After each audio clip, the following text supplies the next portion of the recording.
what? What are the problems that you solve for this buyer? What kind of actions do you want them to take?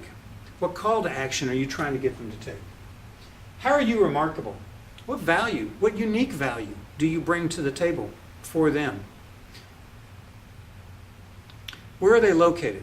How are you going to find them? How are you going to get a message in front of them? And then your company personality. What kind of company are you? What does it look and feel like to do business with your company? What are the different marketing channels and tactics that you're going to employ specifically? So all of these detailed aspects of how you're going to communicate to people, these are the things that flesh out your marketing plan. So how do you do market research? Well, first of all, you have to define a problem that you believe exists.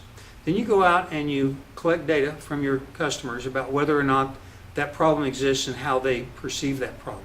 Then you analyze your data and you draw conclusions and you take actions. That's the 4 steps of marketing research. Define a problem, collect data, analyze the data, draw conclusions, and act.